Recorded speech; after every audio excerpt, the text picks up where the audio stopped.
আসসালামু আলাইকুম। সবাইকে স্বাগত জানাচ্ছি। আমি নাসরুল ইসলাম তন্ময়। শুরুতে বিআরবি কেবল সংবাদ শিরোনাম। বাংলাদেশের সর্বশেষ গুরুত্বপূর্ণ আপডেট সংবাদে আপনাকে স্বাগত। শুরুতেই সংবাদ শিরোনাম, পরে বিস্তারিত। শুরুতেই জানিয়ে দিব, অন্তর্বর্তী সরকারের সামনে যে 5 চ্যালেঞ্জ। শিক্ষার্থীদের কোটা সংস্কার আন্দোলনের তোপের মুখে গত 5 আগস্ট পতন হয় শেখ হাসিনার। পদত্যাগ করে ভারতে পালিয়ে যান হাসিনা। গতকাল বৃহস্পতিবার ডক্টর মোহাম্মদ ইউনূসের নেতৃত্বে গঠিত হয়েছে 17 সদস্যের অন্তর্বর্তীকালীন সরকার। বিশ্লেষকেরা বলছেন, অন্তর্বর্তীকালীন সরকারকে বড় 5টি চ্যালেঞ্জের মুখোমুখি হতে হবে। চ্যালেঞ্জগুলো মোকাবিলা করতে তাদের হিমশিম খেতে হবে। এ বিষয়ে গুরুত্বপূর্ণ সংবাদ থাকবে বন্ধুরা। সম্পূর্ণ সংবাদটি জানতে ভিডিওটি না টেনে দেখতে থাকুন।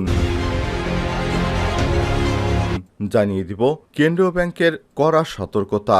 দুর্নীতির অর্থ সরানোর চেষ্টা হলেই ব্যবস্থা। শেখ হাসিনা সরকার বিগত 17 বছরে যেসব দুর্নীতি করেছে, অনেক আমলামন্ত্রী তারা তাদের অবৈধ অর্থ বিভিন্ন অ্যাকাউন্ট খুলে রেখেছে। এগুলো সরানোর চেষ্টা করলেই বাংলাদেশ ব্যাংক কঠোর হুঁশিয়ারি দিয়েছে।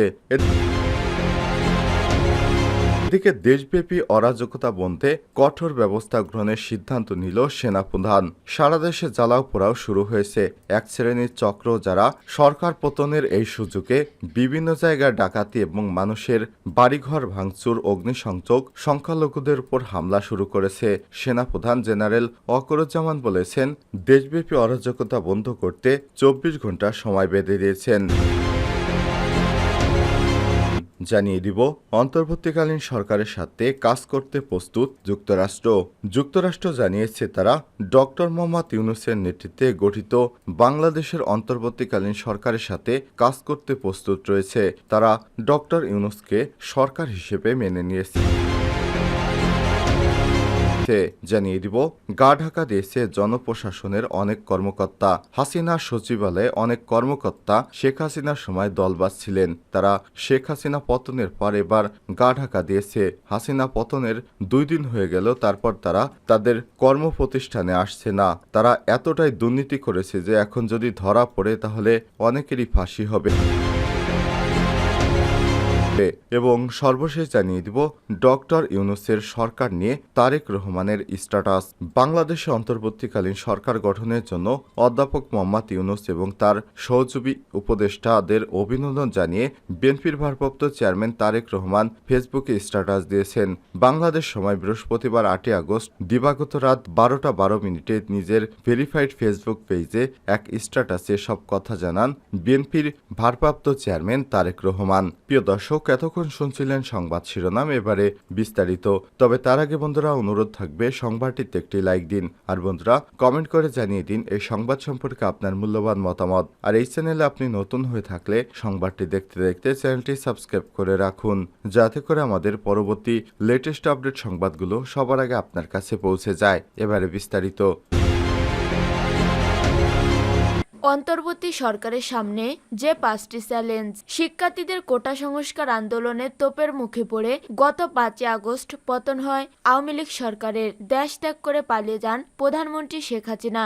গতকাল বৃহস্পতিবার ডক্টর মোহাম্মদ ইউনূসের নেতৃত্বে গঠিত হয় 17 সদস্যের অন্তর্বর্তীকালীন সরকার। বিশ্লেষকেরা বলেছেন, অন্তর্বর্তী সরকারকে বড় 5টি চ্যালেঞ্জের মুখোমুখি হতে হবে।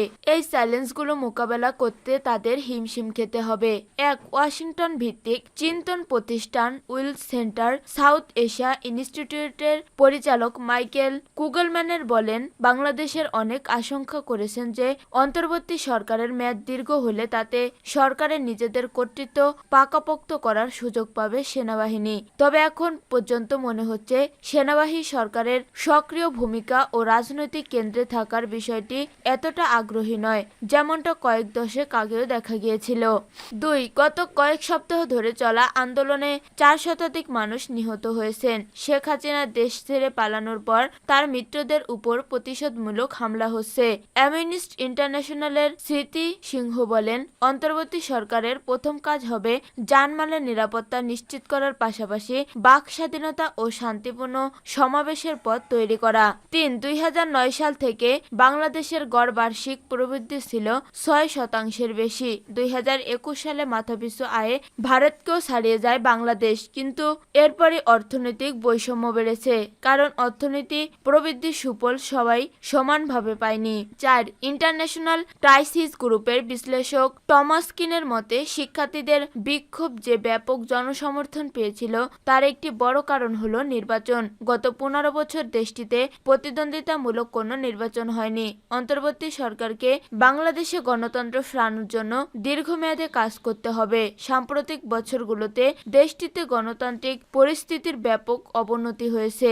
5. বাংলাদেশের আইন শৃঙ্খলা পরিস্থিতি কেমন হবে সেটি নির্ভর করছে আন্দোলন দমনে ব্যর্থ পুলিশ ও সেনাবাহিনীর উপর। শেখ হাসিনা সরকারের পতনের পর থেকে পুলিশ প্রধান এবং একজন শীর্ষস্থানীয় সেনা কর্মকর্তাকে বরখাস্ত করা হয়েছে। বিক্ষোভের সময় গ্রেপ্তার ছাত্র জনতা ছাড়াও রাজনৈতিক বন্দীদেরও ছেড়ে দেওয়া হচ্ছে।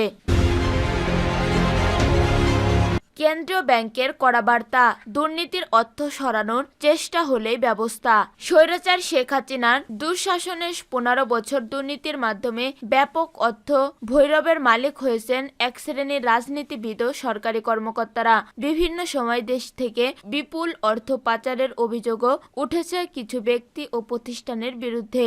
এখন পরবর্তী পরিস্থিতি দুর্নীতির মাধ্যমে অর্জিত অর্থ যেন ব্যাংক থেকে সরাতে না পারে, সেই জন্য ব্যাংকারদের কঠোর বার্তা দিয়েছে বাংলাদেশের আর্থিক গোয়েন্দা ইউনিট BFIU। সংস্থাটি বলেছে, সন্দেহজনক লেনদেন বা অর্থ উত্তোলন করতে চাইলে সাথে সাথে ব্যবস্থা গ্রহণ করতে হবে সংশ্লিষ্টদের বিরুদ্ধে। প্রয়োজনে অভিযুক্তদের ব্যাংক অ্যাকাউন্টের লেনদেন স্থগিত করতে হবে। স্বজন প্রীতির মাধ্যমে ব্যাংক থেকে কারো টাকা সরানোর সহযোগিতার প্রমাণ পেলে সংশ্লিষ্ট কর্মকর্তাদের বিরুদ্ধেও ব্যবস্থা নেওয়ার ঘোষণা দেওয়া হয়েছে। জানা গেছে, স্বৈরাচার শেখ হাসিনা সরকার পতনের শেষ মুহূর্তে সাবেক পুলিশ প্রধান বেনজির আহমেদ বিপুল অঙ্কের টাকা উত্তোলন করে নিয়ে যান। একই সাথে ছাগলকাণ্ডে আলোচিত NBR কর্মকর্তা মতিউর রহমান দেশ থেকে চলে যাওয়ার আগে বিপুল অঙ্কের অর্থ ব্যাংক থেকে তুলে নিয়ে যাওয়া হয়। আর এ কাজে ব্যাংক কর্মকর্তা ও কেন্দ্রীয় ব্যাংকের কিছু অসাধু কর্মকর্তার সহযোগিতা ছাড়া সম্ভব ছিল না বলে অভিযোগ উঠেছে। এ কারণেই গত বুধবার স্বেচ্ছাচারিত এবং অনিয়ম দুর্নীতির অভিযোগে কেন্দ্রীয় ব্যাংকের কর্মকর্তা ও কর্মচারীদের তোপের মুখে BFIU এর প্রধান মোহাম্মদ মাসুদ বিশ্বাস, কেন্দ্রীয় ব্যাংকের 4 ডেপুটি গভর্নর এবং একজন উপদেষ্টা ব্যাংক থেকে চলে যেতে বাধ্য হয়। এছাড়া শেখ হাসিনা সরকার পতনের পর থেকে গভর্নর আব্দুর রউফ তালুকদার বাংলাদেশ ব্যাংকে আসছেন না। দেশব্যাপী অরাজকতা বন্ধে কঠোর ব্যবস্থা গ্রহণের সিদ্ধান্ত। চলমান অরাজকতা, অগ্নিসংযোগ ও ধ্বংসাত্মক কার্যক্রম বন্ধের মাধ্যমে দেশের স্থিতিশীলতা রক্ষায় সশস্ত্র বাহিনী সহ অন্যান্য আইন শৃঙ্খলা রক্ষাকারী বাহিনীর শক্ত অবস্থান গ্রহণের বিষয়ে বাহিনীর প্রধানগণ সিদ্ধান্ত নিয়েছেন। বৃহস্পতিবার সেনা সদরে সেনাবাহিনী প্রধান জেনারেল ওয়াকারুজ্জামানের সাথে নৌ ও বিমান বাহিনী প্রধানের উপস্থিতিতে নবনিযুক্ত পুলিশের IGP র্যাবের মহাপরিচালক এবং DMP কমিশনার সাক্ষাৎ করেন। এ সময় আগামী 24 ঘন্টার মধ্যে সেনাবাহিনীর সহায়তায় দেশের সকল থানার কার্যক্রম শুরু করার বিষয়ে আলোচনা হয়। এ ব্যাপারে সকলের সহযোগিতা কামনা করা হয়। অন্তর্বর্তীকালীন সরকারের সাথে কাজ করতে প্রস্তুত যুক্তরাষ্ট্র। যুক্তরাষ্ট্র জানিয়েছে তারা ডক্টর মোহাম্মদ ইউনূসের নেতৃত্বে গঠিত বাংলাদেশের অন্তর্বর্তীকালীন সরকারের সাথে কাজ করতে প্রস্তুত। মার্কিন পররাষ্ট্র মন্ত্রণালয়ের দপ্তরের ম্যাথিউ মিলার তার নিয়মিত সংবাদ সম্মেলনে এক প্রশ্নের জবাবে বলেন। তিনি বলেন, ডক্টর ইউনূস বাংলাদেশের জনগণের জন্য একটি গণতান্ত্রিক ভবিষ্যৎ তৈরি করেছেন এবং আমরা অন্তর্বর্তী সরকারের সাথে কাজ করার জন্য প্রস্তুত। মিলার বলেন, সাম্প্রতিক সহিংসতা বন্ধের জন্য ডক্টর ইউনূসের আহ্বানকে যুক্তরাষ্ট্র স্বাগত জানায়। অরাজকতা বিষ বাষ্প যারা ছড়াবে তাদের কঠোর হস্তে দমন করার প্রত্যয় ব্যক্ত করলেন প্রধান উপদেষ্টা।